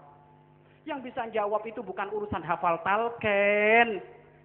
Yang bisa jawab itu karena amal kebaikan dia. Sehingga dia menjawab dengan tegas, Allahu Rabbi, Muhammadun Nabiyyi, Al-Qur'anu imami, Al-Ka'batu kiblati. Terus dijawab, Al-mu'minu ikhwani. Terus dijawab seperti itu. Sehingga si malaikat tadi itu merasa senang. Lalu malaikat berkata, tunggulah di sini engkau wahai mayit yang baik. Aku akan menghadap kepada Allah. Menghadap itu dua malaikat Munkar Nakir menghadap kepada Allah. Ya Allah, itu mayit baik ya Allah. Bagaimana ya Allah? Apa jawaban Allah? Panggil malaikat pemberi rahmat. Panggil malaikat pemberi nikmat untuk memberi nikmat kepada dia. Beri nikmat itu mayit sampai kapan? Tidak ada selesainya sampai nanti hari kiamat. Dan kenikmatan di alam kubur, mukaddimah kenikmatan nanti di surga Allah Subhanahu wa taala. Ini kalau orang mati baik, mati baik, maka dia akan menemukan kebaikan-kebaikannya. Akan tetapi Bapak Ibu, ternyata di tetangga sebelah ada orang matinya jelek, kelakuannya enggak karu-karuan. Di saat dia mati, di saat tubuhnya dimasukkan ke keranda, dia berkata, ya well, celakalah aku akan dibawa kemana? Ketakutan dia. Kalau dia mayit jelek, gak pernah sholat, mabuk terus, zina terus, ngaji nggak pernah. Wah, nggak karu-karuan orang ini. Haram masuk. Matinya susah dia. Dibawa ke alam kubur, dia berkata, Yawel, celaka. Aku mau dibawa kemana ini? Dan puncaknya dia semakin ketakutan di saat mendengar kalimat La ilaha illallah. La ilaha illallah. Dia ketakutan. Aku dengan la ilaha illallah nggak beriman sehingga aku nggak sholat subuh. Aku dengan la ilaha illallah nggak beriman sehingga aku ngambil yang haram. Aku dengan la ilaha illallah nggak beriman sehingga aku kurang ajar keluargaku. Terus dia ketakutan seperti itu. Karena dia adalah mayit yang tidak benar. Lalu terus dia gak bisa saat itu menyetop orang yang memandu dia menuju kuburan, gak bisa di stop. Lalu saat itu nyampelah ke kuburan itu mayit yang gak benar. Kemudian anggota tubuhnya pun diangkat, dimasukkan ke liang lahat, kemudian diarahkan ke kiblat. Banyak riwayat menyebutkan betapa banyak mayit yang oleh pengkubur dihadapkan ke kiblat, akan tapi setelah itu dipalingkan lagi oleh Allah ke arah timur. Kenapa? Karena ini mayit sengsara. Tandanya mayit sengsara itu yang tadinya diarahkan ke kiblat akan balik ke arah timur. Mungkurin kiblat, membelakangi kiblat. Ini menunjukkan ini mayit sengsara. Naudzubillah min dzalik. Lo mayit yang gak benar tadi itu tiba-tiba sudah dimasukkan ke liang lahat pun tanah, debu demi debu pun mengkubur dia sampai rapi terkubur ke atas. Lalu di kanan kirinya pun ada nisan. Lalu setelah itu keluarganya pada pulang semuanya. Maka saat itulah malaikat Munkar Nakir datang. Malaikat Munkar Nakir datang melihat ini orang yang gak benar. Dan sebelumnya malaikat Munkar Nakir datang, ternyata ada makhluk yang menyeramkan datang. Makhluk yang menyeramkan, suaranya menyeramkan, menakutkan, datang tiba-tiba nyamper kepada dia. Sudah dia ketakutan seperti itu, tiba-tiba datang. Lalu itu si mayit teriak, siapa kamu? Kamu kok menyeramkan sekali seperti itu? Dijawab itu oleh makhluk yang menyeramkan, aku dulu zinamu di dunia. Datang lagi makhluk menyeramkan, siapa kamu? Aku dulu makanan ribamu. Datang lagi makhluk menyeramkan, siapa kamu? Aku dulu kurang ajarmu kepada suami. Aku dulu kurang ajarmu kepada istri. Terus amal kejelekan datang. Sehingga itu mayat semakin ketakutan. Di saat itu temannya jelek semuanya pada kumpul. Malaikat Munkar Nakir datang. Melihat karena ini temannya adalah teman-teman yang jelek-jelek semuanya. Malaikat Munkar Nakir mewujudkan dengan wujud yang aslinya. Sehingga disebutkan gedenya malaikat Munkar Nakir. Lebih gede 7 kali lipat dibandingkan bumi. Yang akan menanya kepada mayat yang kecil itu. Dan disebutkan malaikat Munkar Nakir itu membawa satu pukulan. Dan pukulan ini kalau dipukulkan ke bumi seisinya akan hancur. Yang siap dipukulkan kepada mayit yang gak benar tadi. Sudah melihat temennya jelek-jelek semuanya menakutkan kayak gitu. Malaikat mungkar nakir gedenya kayak gitu. Bahkan disebutkan malaikat mungkar nakir suaranya lebih santer, lebih gede, lebih dahsyat, lebih keras daripada halilintar. Anda tahu halilintar? Kita ini kalau ada hujan, di saat ada halilintar jedar gitu, kita tutup telinga. Karena takut. Suaranya malaikat mungkar nakir seperti itu. Bertanya kepada mayit gak benar marrabbuk, itu mayit gak bisa jawab apa karena dia gak beriman kepada Allah. Dipukul hancur, balik lagi ditanya marrabbuk gak bisa, dipukul lagi sampai hancur berulang-ulang kali seperti itu sampai malaikat mungkar nakir berkata, kamu mayit celaka, kamu mayit gak benar. Malaikat mungkar nakir ngadep kepada Allah. Bagaimana ini ya Allah? Ada mayit gak benar ini ya Allah? Apa jawaban Allah? Kirim malaikat azab untuk mengadab dia di dalam kubur. Sampai kapan? Sampai nanti dibangkitkan di padang mahsyar. Dibangkitkan di padang mahsyar, orang tua kami. Dibangkitkan di padang mahsyar bukan libur, tambah parah. Karena dia orang gak bener. Sehingga disebutkan orang nanti dibangkitkan di padang mahsyar sesuai amalnya. Ada yang dibangkitkan kepalanya dulu sehingga dia berjalan dengan kepalanya. Ada yang dibangkitkan normal karena dia ada orang baik berjalan dengan kakinya. Pokoknya nanti di padang mahsyar dibangkitkan sesuai amalnya. Kalau dia orang gak baik, awas, hati-hati. Yang gak baik akan sengsara nanti. Ada yang dibangkitkan dengan berlumuran darah, perutnya keluar darah, kemaluannya keluar darah. Kenapa? Karena dia suka zina. Ini nanti di padang mahsyar. Setelah itu, malaikat mungkar nakir pun menghadap kepada Allah. Ya Allah, ini mayit gak benar. Ya Allah, gimana ini ya Allah? Sudah panggil malaikat adab untuk menyiksa dia. Akhirnya dipanggil malaikat adab, Bapak Ibu disiksa itu mayit. Berpuluh-puluh tahun sampai nanti hari kiamat. Mudah-mudahan kita menjadi mayit yang benar. Mayit yang baik itu ada tanda. Ada tanda. Istiqomah di dalam amal kebaikan. Itu tanda bakal mati baik. Amal kebaikannya tidak terlalu banyak tapi istiqomah. Baca Al-Quran semampunya. 2 baris, 3 baris tapi istiqomah. Infak gak pernah banyak. Infak 1000 tapi istiqomah.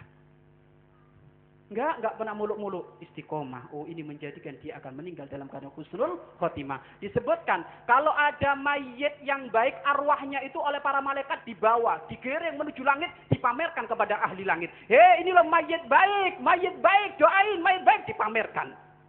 Tapi kalau mayit jelek enggak. Bahkan sampai disebutkan di saat ada orang baik meninggal, pencabutan nyawa itu disaksikan oleh para malaikat. Satu riwayat yang disampaikan oleh putranya Syekh Abdul Qadir Jailani. Di saat abah beliau Syekh Abdul Qadir Jailani dicabut nyawanya, putranya ngomong, hei para santri Syekh Abdul Qadir Jailani, tolong lapangkan tempat ini. Kamu minggir sana, minggir ke sana. Sebentar lagi akan ada tamu yang datang. Tamu itu siapa? Para malaikat datang merebut, menyaksikan pencabutan nyawanya Syekh Abdul Qadir Jailani. Karena beliau adalah orang soleh, orang baik. Makanya orang baik nanti malaikat akan menyaksikan pencabutan nyawanya. Dan dia nanti nyawanya akan dipamerkan di hadapan para ahli langit. Yakni para malaikat. Mudah-mudahan nyawa kita adalah termasuk nyawa yang baik, mayit yang baik. Lah inilah orang tua kami. Renungan kita ini adalah tentang urusan kematian ini penting.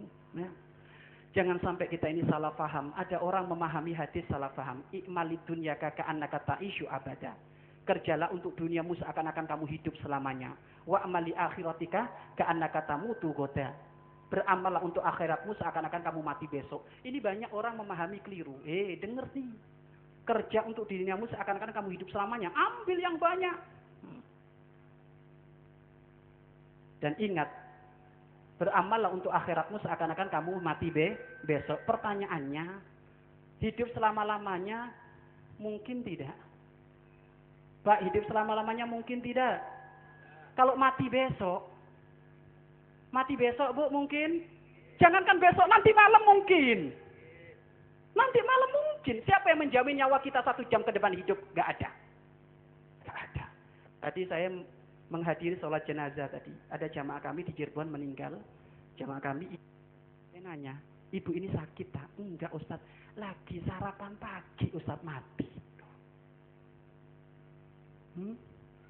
Sarapan pagi, tapi kami menyaksikan beliau ahli majlis taklim, beliau rajin hadir ke majlis, beliau orang soleha. Jadi gitulah kematian seperti itu.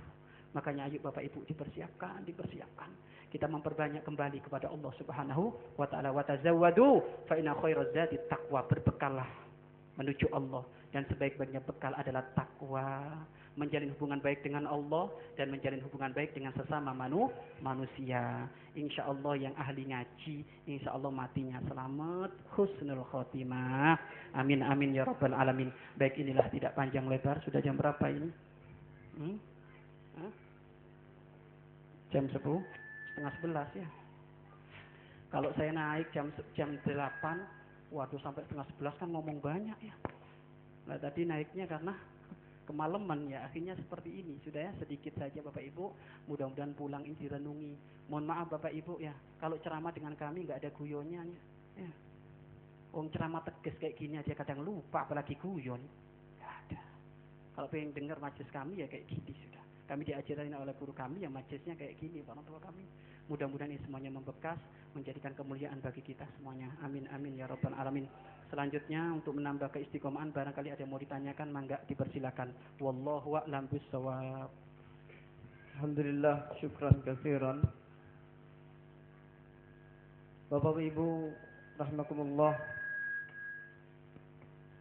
Baiklah, di akhir acara ini seperti biasa ada tanya jawab, insyaallah kaum bapak-bapak dan satu dari kaum ibu-ibu. Silakan, ada yang bertanya, angkat tangannya. Ibu-ibu di belakang.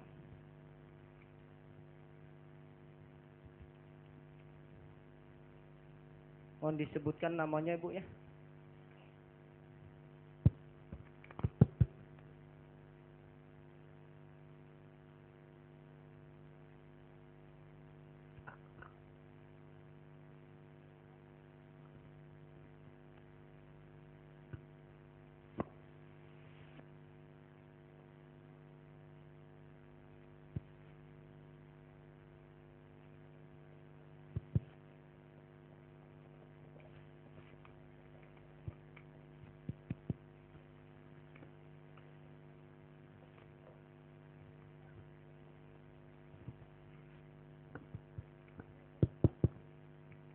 Assalamualaikum warahmatullahi wabarakatuh. Waalaikumsalam warahmatullahi wabarakatuh. Dalam penguburan mayat, umumnya mayat itu dimasukkan ke liang lahat, tapi dengan beberapa alasan dan kendala diharuskan mayat itu penguburannya menggunakan peti. Itu bagaimana dalam Islam? Terus yang pertanyaan kedua, apakah ada kewajiban bagi orang tua yang memiliki putra atau putri tapi usianya sebelum 7 hari telah dipanggil kembali oleh Allah Subhanahu wa taala? Terima kasih. Wassalamualaikum warahmatullahi wabarakatuh. Waalaikumsalam warahmatullahi wabarakatuh. Baik, untuk Bapak ada? Iya. Bismillahirrahmanirrahim. Assalamualaikum warahmatullahi wabarakatuh. Waalaikumsalam warahmatullahi wabarakatuh. Malaikat Mungkar Nakir itu bertanya setelah pengantar pada pulang. Pertanyaan saya, bagaimana kalau misalnya di kuburan itu digelar pengajian? Kadang saya pernah di suatu tempat itu digelar pengajian selama 7 hari. Itu yang pertama. Pertanyaan yang kedua, mungkin ini agak di luar tema tadi. Saya ingin tahu kiat-kiat ikhlas hati. Kadang-kadang kita ikhlas hanya di mulut aja. Contoh, misalnya ada orang minta maaf, ya udah saya maafkan, tapi kadang-kadang hati kurang ikhlas gitu. Kiat-kiatnya itu kan. Mungkin itu. Assalamualaikum warahmatullahi wabarakatuh. Waalaikumsalam warahmatullahi wabarakatuh. Baik, cukup. Pertama adalah penguburan mayit dengan peti. Apakah itu dianjurkan atau tidak, Pak Ustadz? Yang jelas adalah di dalam syariat kita adalah tidak dianjurkan. Karena minimal urusan mengkubur itu adalah hufratun, satu galian. Satu galian yang layak untuk dijadikan kuburan si mayit, yang sekiranya nanti bangkainya itu enggak kedengaran keluar. Kalau sempurnanya sih satu berdirian ditambah satu jengkal. Satu berdirian ditambah satu jengkal, ini sempurnanya galian. Tapi kalau minimal aqallud dafni itu hufratun. Paling sedikitnya mengkubur itu satu galian yang cukup untuk dipakai ngubur mayit, yang sekiranya baunya enggak keluar dan terjaga dari binatang buas. Itu minimal sedikitnya. Itu dijelaskan dalam kitab Safinatun Najah. Adapun kalau memakai peti, kalau memang ada sebab maka tidak masalah. Tapi itu kebiasaannya pakai peti bukan dari kalangan umat Islam. Ya makanya sebabnya tadi itu apa?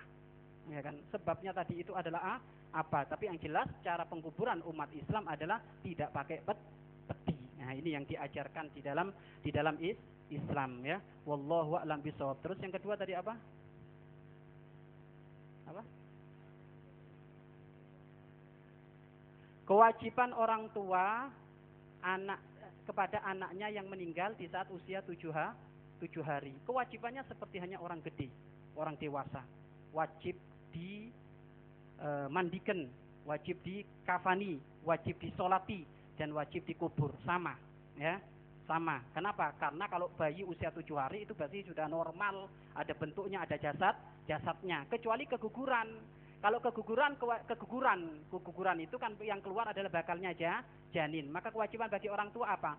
Tidak wajib apa-apa, hanya sunnah dikubur saja. Enggak kewajiban apa-apa, hanya sunnah dikubur. Bahkan ada ulama mengatakan dikasihkan kucing enggak apa-apa. Ini menunjukkan apa? Enggak ada nilainya gitu orang tua kami. Enggak ada nilainya. Ada Imam Baijuri itu mengatakan di dalam kitab beliau apa? Tidak masalah. Jadi enggak punya kewajiban apa-apa, hanya sunnah dikubur.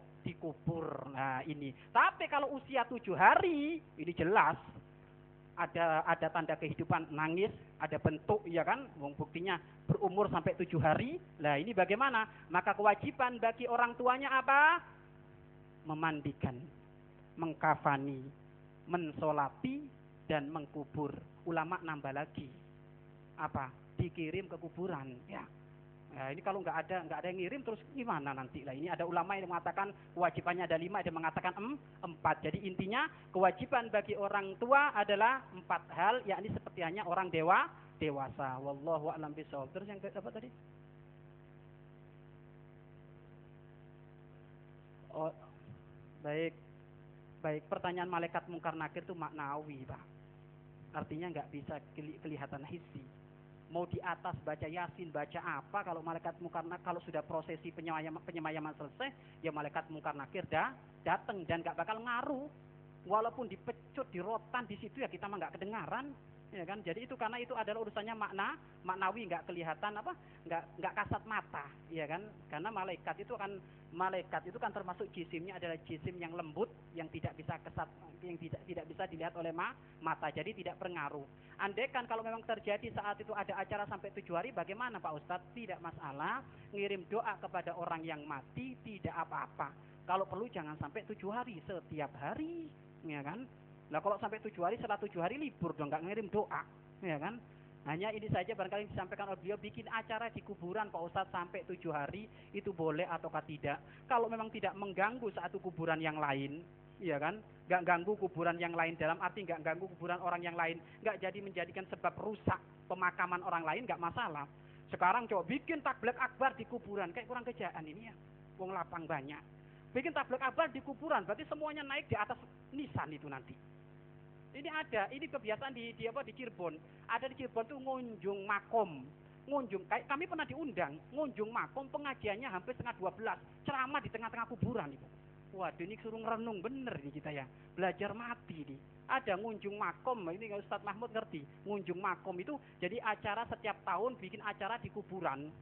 Ya itu banyak yang datang. Ya akhirnya ya gitu, karena saking banyaknya akhirnya ya sampai berada di maisannya orang, sehingga ada banyak kuburan yang diinjak-injak. Sedangkan menginjak kuburan itu ada makna tidak menghormat orang yang mati. Ada ulama mengatakan hukumnya adalah haram. Ya, jadi intinya adalah kalau nggak sampai ngerusak, ya maka tidak masalah. Tapi kalau sampai ngerusak nisan, batu nisan, maka adalah hukumnya haram. Karena orang yang mati tetap harus dihormat seperti hanya orang yang hidup. Tetap harus dimuliakan dan dihormat. Jadi bikin acara kirim doa nggak masalah. Atau tahlilan sampai 7 hari nggak apa-apa. Ya, nggak apa-apa. Hanya saja kalau bikin acara di kuburan ditengok kemaslahatannya seperti apa. Wallahu a'lam bishawab. Terus yang keempat tadi ikhlas. Ikhlas itu yang tahu adalah Allah dengan pelaku hamba tersebut. Malaikat Raqib Atid yang pencatat amal dia nggak tahu orang ikhlas itu kayak apa. Ya, makanya yang tahu hakikat ikhlas itu adalah Allah. Sampai diceritakan dalam kitab Bidayatul Hidayah. Ada ribuan malaikat membawa satu amal manusia, hamba manusia yang amal tersebut bersinar mengalahkan sinarnya matahari. Dikeroyok ribuan malaikat. Digiring menuju Allah Subhanahu wa taala. Pintu malaikat pertama lolos, kagum malaikat pertama penjaga pintu langit pertama ini. Ajib, ini amal apa? Amal manusia. Bawa pintu kedua, malaikat yang di atas sana langit lolos sampai bertemu dengan Allah Subhanahu wa taala. Akhirnya Allah apa? Lemparkan itu amal kepada orang yang melakukan amal kebaikan itu. Karena aku maha mengetahui dia melakukan itu bukan karena aku. Intinya gini, Pak. Tandanya orang ikhlas itu apa? Takut amalnya nggak diterima. Itu tandanya orang ikhlas. Sehingga bermacam-macam cara dia mikir bagaimana agar amalku diterima dan jangan sampai amalku nggak diterima. Sehingga di sini Imam Ali karramallahu wajhah membagi di dalam urusan amal beliau infak di saat malam hari. Nggak ada orang, masjid sudah dikunci sama DKM-nya itu, tiba-tiba ada kotak amal yang di pinggir pintu itu dia masukkan. Nggak ada orang tahu, masukkan. Imam Ali kadang infak di siang hari. Siang hari banyak orang. Ada kalanya Imam Ali infak pun banyak orang, kerumunan biar diinformasikan. Ya, diinformasi sampai 4. Sayyidina Ali kalau infak itu dibagi 4. Kenapa? Karena beliau ingin belajar ikhlas. Intinya orang yang takut gak ikhlas, insya Allah itu sudah ikhlas. Ya, sudah ikhlas. Tapi yang nggak pernah mikir, saya si orang ikhlas. Loh, ikhlas kok ngomong, ya kan? Ikhlas nggak ngomong, ikhlas ibu-ibu. Ikhlas itu rahasia hati. Dan orang ikhlas itu Bapak Ibu ada tandanya. Dipuji nggak dipuji, istiqomah. Waduh, Pak Haji, Masya Allah, sholat subuhnya, jamaahnya, Masya Allah, parfumnya jadi satu kampung. Waduh, besoknya lebih awal datangnya. Ada perubahan nggak? Ikhlas. Ya. Jadi orang ikhlas itu dipuji nggak dipuji, istiqomah. Sehingga sampai Imam Fudail mengatakan bahwasanya orang ikhlas itu ya dohir dengan batinnya itu sama. Kalau dadanya dibelah itu nilainya sama seperti dohirnya, nggak beda. Nggak, orang ikhlas seperti itu. Ya, jadi intinya adalah istiqomah. Hujan terang datang majelis. Ini orang ikhlas. Ya, mau ada uang nggak ada uang datang. Nah ini. Lah kalau nggak ada uang ini nggak datang berarti nggak ikhlas ini. Atau hujan nggak datang ini, wah ini nggak ikhlas. Jadi orang ikhlas itu ada tandanya istiqomah. Mau ada yang muji atau nggak ada yang muji tetap istiqomah. Dan memang di dalam urusan ikhlas itu ada penyakitnya namanya riya. Riya itu pamer, melakukan sesuatu bukan karena Allah tapi karena manusia. Dan riya ini sudah diingatkan oleh Rasulullah. Riya itu lembutnya, riya itu sesuatu yang melebur amal kebaikan manusia. Riya itu melakukan amal bukan karena Allah, karena manusia, karena DKM, karena tetangga, atau mungkin karena Pak Lurah. Pokoknya karena manusia. Sehingga disebutkan oleh Rasulullah, riya hinggap di hati orang itu lebih lembut daripada langkah kaki hitam yang berjalan di atas batu hitam di kegelapan malam. Itu riya. Tiba-tiba nyelonong di hati kita. Dengerin, riya itu lebih lembut daripada langkah kaki semut hitam. Wong langkahnya kakinya semut yang nggak hitam aja nggak kelihatan. Ini langkah kaki semut hitam yang berjalan di atas batu hitam di kegelapan malam. Tuh, itu riya. Gak terasa tiba-tiba sudah masuk ke sini. Sehingga ada orang Bapak Ibu kalau sholat di masjid lama sekali, Allah gemeter. Allahu Akbar. Tapi kalau sholat sendirian, Allahu Akbar. Sami Allahu liman hamidah. Awas itu, hati-hati itu. Kata Imam Ghazali, ada orang belajar khusyuk. Ada orang belajar khusyuk pamer untuk di masjid. Loh, ini hati-hati. Makanya sudah. Tapi ingat, ilmu riya bukan nilai orang lain loh ya. Oh ini ustadz iya itu ustadz itu. Pak ustadz itu kalau sholat lama sekali itu. Oh, ingat, ilmu ikhlas itu untuk diri kita sendiri. Ilmu riya untuk diri kita sendiri, nggak boleh nilai orang. Ya kan? Nggak boleh nilai orang, itu ilmu untuk diri kita sendiri. Kalau kita nilai orang, Bapak Ibu lupa nilai kita, kan gitu. Penyakitnya manusia itu ngoreksi orang terus, tapi ngoreksi dirinya lupa. Kalau ada tetangga infak nih di Masjid Al-Muhajirin, infak 50.000. Nah, coba yang dengar, ajib 50.000 aja diinformasikan, kan gitu kan ya. Loh, ini nggak boleh kayak gitu. Nggak boleh Bapak Ibu, nggak boleh jelek prasangka. Bisa jadi dia itu memerangi riya. Loh, kok bisa Pak Ustaz? Iya, infaknya memang yang diinfokan setiap hari Jumat 50.000, 4 kali Jumat diinfokan terus. Ayo, parah nggak orang ini? Kalau ilmu jelek prasangka kan parah. Tapi ingat, nggak boleh jelek prasangka. Kita harus husnudon. Memang dia infaknya 50.000, tapi Bapak Ibu 10.950.000-nya nggak diinfokan. Loh, ini kan belajar ikhlas ya. Jadi dia itu Bapak Ibu infaknya 11 juta. Ya. Tapi yang minta diinfokan berapa? 50.000 tok. 10.950.000 enggak diinfokan. 10.950.000 enggak diinfokan. Ayo. Kita ini yang enggak infak nenes ya kan?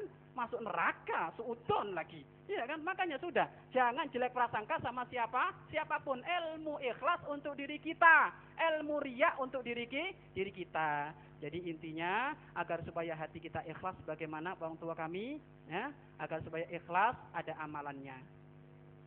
Orang-orang soleh memberi amalan. Kalau agar supaya ikhlas itu orang tua kami sering baca kalimat la ilaha illallah. La ilaha illallah. Di saat berkata la ilaha, tiada Tuhan. Maksudnya tiada Tuhan ini tidak ada apapun yang aku lakukan bukan karena Pak DKM, bukan karena Pak Lurah, bukan karena tetanggaku. Illallah, hanya untuk Allah. Kecuali hanya untuk Allah. Makanya ini kalimat tauhid itu kalimat ikhlas, diperbanyak baca sambil direnungi. La ilaha, tiada Tuhan selain illallah, kecuali Allah. Aku infak bukan karena siapapun kecuali Allah. Aku sholat bukan karena siapapun kecuali Allah. Terus dihadirkan seperti itu. Setelah itu, setelah baca zikir ini ada renungan lagi. Renungannya apa? Kalau jenengan beramal bukan karena Allah, ketahuilah Anda kalau menghadap kepada Allah sendirian. Yang sholat subuh karena DKM, Anda kalau mati bukan dengan DKM, tapi Anda mati sendirian, menghadap kepada Allah sendirian. Rugi dong kita. Kalau amal kita karena Pak DKM, mohon maaf ini Pak DKM ya. Ya, ini contoh ini. Barangkali amal ibadah karena Pak DKM, ya. Maka nanti kalau kita menghadap pada Allah, bagaimana sendirian. Jadi intinya adalah amal yang Anda lakukan sekarang ini tetap Anda istiqomahkan. Di saat ada riya, perangi. Sudah intinya kayak gitu. Iya kan, di saat ada riya. Loh, seneng ya? Seneng kamu ya salat ba'diyah dilihat oleh temanmu, seneng ya? Baik, tetap Anda amalkan, nanti pulang ditambah lagi. Atau kalau pengen jelasnya orang tua kami, ambil visi di guru kami tentang masalah ikhlas. Waduh, itu jelas, panjang lebar beliau itu. Ya. Ikhlas, kiat-kiat amal agar supaya ikhlas itu ada, dijelaskan oleh guru kami, VCD-nya insya Allah ada, mangga ditengok, didengar. Tapi yang jelas, orang ikhlas ada tandanya apa? Dia selalu takut, ya Allah jangan-jangan gak diterima, jangan-jangan gak diterima, terus takut terus.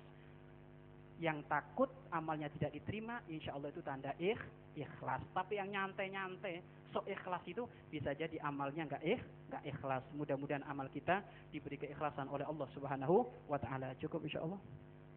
Siapa mau ada tambahan? Fadal. Disempurnakan. Fadal. Mohon maaf kalau ada kekurangan dari apa yang kami jawab, monggo disampaikan. Ini majelis bareng kok, bukan majelis gede-gedean, majelis bareng. Barangkali Ustadz salah omongnya, saya senang. Saya ini kalau disalahkan orang saya senang Bapak Ibu, berarti saya tambah ilmu, ya kan? Tapi kalau nggak ada yang nyalain saya, berarti saya nggak tambah ilmu dong. Ya, makanya kami majelis pingin majelis ini nanti dimanapun, kalau saya salah tolong diingatkan. Saya bukan malaikat, saya manusia. Dan mohon maaf, tanya jawab ini semuanya kami tidak akan menjawab kecuali kami pernah dengar apa yang disampaikan oleh guru kami.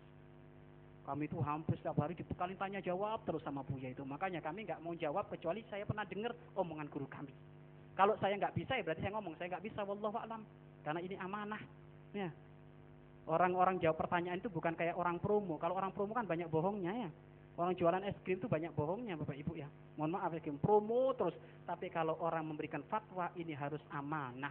Minimal pernah dengar kepada gurunya. Ini.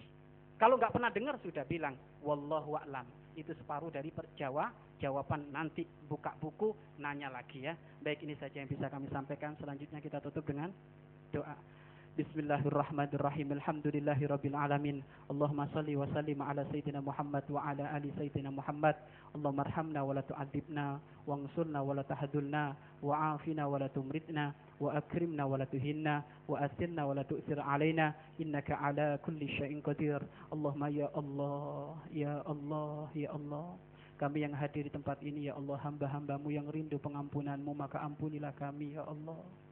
Kami yang hadir di sini ya Allah, hamba-hambamu yang rindu cintamu, maka cintailah kami ya Allah. Kami yang hadir di sini ya Allah, hamba-hambamu yang rindu pengkabulan doa darimu, maka kabulkan doa kami ya Allah. Ya Allah, jangan ada orang yang duduk di tempat ini kecuali Engkau kabul doanya ya Allah. Mohon dikabul doanya ya Allah. Mohon dikabul doanya ya Allah. Ada hajat urusan dunia ya Allah, sakit. Ada yang sakit ya Allah, cepat beri kesembuhan ya Allah. Ada yang sakit ya Allah, cepat beri kesembuhan ya Allah. Ada yang urusan bisnis, urusan rezeki ya Allah, beri kemudahan di dalam urusan bisnis dan rezekinya ya Allah. Beri mereka semuanya rezeki yang halal, pekerjaan yang halal. Jauhkan dari kami rezeki yang haram, pekerjaan yang haram jauhkan dari kami ya Allah. Karena yang haram jika dimakan enggak berkah, pekerjaan yang haram jika dikerjakan enggak berkah, akan mengundang murka-Mu ya Allah. Maka bimbing kami semuanya ya Allah, Engkau beri pekerjaan yang halal dan rezeki yang halal, pekerjaan yang halal dan rezeki yang halal. Mungkin ada ya Allah hajahnya ya Allah, ingin mendapatkan pasangan, beri pasangan yang soleh-solehah ya Allah. Jauhkan dari kemaksiatan muqaddimah zina ya Allah, pacaran. Jauhkan dari muqaddimah zina, pacaran ya Allah. Yang sudah pengen nikah, beri kemudahan untuk bisa menikah. Buka pintu halal ya Allah. Jauhkan dari muqaddimah zina yang namanya pacaran ya Allah. Yang sudah menikah ya Allah, beri keturunan yang soleh-solehah. Yang sudah menikah ya Allah, beri keturunan yang soleh-solehah. Anak kami ya Allah, jadikan anak yang soleh-solehah. Anak yang bisa mengantarkan kami selamat di dunia dan di akhirat ya Allah. Dan jadikan majelis ini ya Allah, majelis ahli surga-Mu. Jadikan majelis ini ya Allah, majelis ahli surga-Mu. Munculkan dari majelis ini ya Allah orang-orang yang soleh soleha. Munculkan dari majelis ini ya Allah orang-orang yang takut melanggar-Mu. Munculkan dari majelis ini ya Allah orang-orang yang rindu ibadah kepada-Mu ya Allah. Ya Allah, siapapun yang duduk di tempat ini ya Allah, yang sudah berkorban apapun ya Allah demi kelancaran acara ini ya Allah, maka ya Allah gantilah ya Allah. Gantilah dengan lebih banyak keberkahan di dunia dan di akhirat ya Allah. Yang mensukseskan acara ini ya Allah, maka kami mohon ya Allah, gantilah ya Allah apapun yang dikeluarkan ya Allah, gantilah dengan kesuksesan di dunia dan di akhirat ya Allah. Gantilah dengan kesuksesan di dunia dan di akhirat ya Allah. Ya Allah, ya Allah. Mata ini ya Allah pernah melihat yang haram, ampunilah. Mulut ini ya Allah pernah berbicara yang haram, ampunilah. Telinga ini ya Allah pernah mendengar yang haram, ampunilah. Anggota tubuh kami ya Allah pernah berbuat yang haram, ampunilah ya Allah. Mohon ya Allah jangan sampai ada anggota tubuh tidak Kau ampuni. Jika ada satu anggota tubuh tidak Kau ampuni, akan mengundang murka-Mu ya Allah. Dan tidak ada murka-Mu kecuali di neraka-Mu. Maka sungguh kami takut neraka-Mu ya Allah. Maka ampunilah dosa-dosa kami ya Allah. Ampunilah dosa-dosa kami ya Allah. Yang mendengarkan suara ini ya Allah, ampunilah dosa-dosanya. Yang mendengarkan suara ini ya Allah, ampunilah dosa-dosanya. Khususnya yang datang di majelis ini ya Allah, ampunilah dosa-dosanya ya Allah. Ya Allah, jadikan kami ahli salat ya Allah. Salat 5 waktu dengan berjamaah ya Allah. Jadikan kami ahli salat, salat 5 waktu dengan berjamaah ya Allah. Jadikan kami ahli Al-Qur'an, rindu untuk membaca Al-Qur'an. Membaca Al-Qur'an di masjid, rindukan kami. Membaca Al-Qur'an di tempat pekerjaan kami, rindukan kami. Membaca Al-Qur'an di toko-toko kami, rindukan kami. Membaca Al-Qur'an di rumah-rumah kami, rindukan kami ya Allah. Di tempat manapun ya Allah, selama kebaikan itu ya Allah, permudah kami semuanya untuk bisa membaca Al-Quran dan ahli Al-Quran. Membaca Al-Quran dan ahli Al-Quran ya Allah. Dan rindukan kami untuk bangun malam ya Allah. bangun malam ya Allah, bangun malam ya Allah. Ya Allah, ya Allah, ya Allah, ya Allah, permudah kami semuanya ya Allah untuk menjadi hamba-hambamu yang kau cintai, menjadi hamba-hambamu yang kau muliakan ya Allah, menjadi hamba-hambamu yang kau cintai ya Allah, menjadi hamba-hambamu yang kau muliakan ya Allah. Barangkali ada orang yang duduk di tempat ini ya Allah pernah terjumus dalam urusan dosa, maka ampunilah ya Allah. Jika ada yang pernah terjumus dalam urusan dosa, mungkin mabuk ya Allah, ampunilah. Mungkin zina ya Allah, enggak sengaja, ampunilah. Atau muqaddimah zina ya Allah, ampunilah ya Allah. Kami tidak ingin ada hambamu yang tidak kau ampuni, jangan ya Allah. Ampunilah dosa-dosa hambamu semuanya ya Allah, khususnya yang beriman ya Allah, ampunilah. Dan ampunilah dosa guru-guru kami ya Allah, pembimbing-pembimbing kami ya Allah, yang mengajarkan kami untuk rindu kepadamu. Para guru kami, ampunilah dosa-dosanya. Begitu juga orang tua kami ya Allah, ampunilah dosa-dosanya ya Allah. Orang tua kami yang merawat kami, mendidik kami ya Allah mulai dari kecil, ampunilah dosa-dosanya. Dan jadikan orang tua kami jika nanti akan menghadap kepadamu, bimbing beliau-beliau untuk menjadi ahli husnul khatimah, untuk menjadi ahli husnul khatimah ya Allah. Dan keluarga kami semuanya ya Allah, bimbing keluarga kami untuk menjadi keluarga ahli Allah, ahlimu ya Allah, ahli Allah, ahlimu ya Allah, ahli Allah, ahlimu ya Allah, ya Allah, ya Allah, ya Allah. Bersihkan hati kami ya Allah, bersihkan hati kami dari dendam, bersihkan hati kami dari sombong, meremehkan orang ya Allah, takut ya Allah. Hilangkan dari hati kami meremehkan orang ya Allah. Sombong hilangkan dari hati kami, iri hati hilangkan dari hati kami, hasud hilangkan dari hati kami, riya hilangkan dari hati kami ya Allah. Sebagaimana Engkau telah membersihkan hati kekasihmu Nabi Muhammad, maka bersihkan hati kami ya Allah. Bersihkan hati kami dari penyakit-penyakit hati ya Allah, bersihkan hati kami dari penyakit-penyakit hati ya Allah. Dan panjangkan umur kami dalam keadaan taat dan sehat walafiat. Panjangkan umur kami ya Allah dalam keadaan taat dan sehat walafiat ya Allah. Akan tetapi kami ngerti ya Allah, sepanjang umurnya siapapun, kapanpun, maka pada waktunya akan menghadap kepadamu ya Allah. Kami yakin kami akan kembali kepadamu ya Allah. Akan tapi kami mohon ya Allah, jika detik-detik ya Allah kami tiba akan kembali kepadamu, jika detik-detik kami akan kembali kepadamu, maka kami mohon ya Allah, jadikan kami semuanya orang yang mati dalam keadaan baik. Jadikan kami semuanya ya Allah mati dalam keadaan iman. Jadikan kami semuanya ya Allah mati dalam keadaan husnul khatimah. Husnul khatimah. Husnul khatimah. Senantiasa hati dan lidah kami mampu mengucapkan kalimat agung dan mulia, la ilaha illallah Muhammadur Rasulullah. La ilaha illallah Muhammadur Rasulullah. La ilaha illallah Muhammadur Rasulullah. Rabbana atina fid dunya hasanah wa fil akhirati hasanah wa qina adzaban nar. Wa sallallahu ala sayyidina Muhammadin wa ala alihi washabihi wasallam walhamdulillahi rabbil alamin. Al-Fatihah.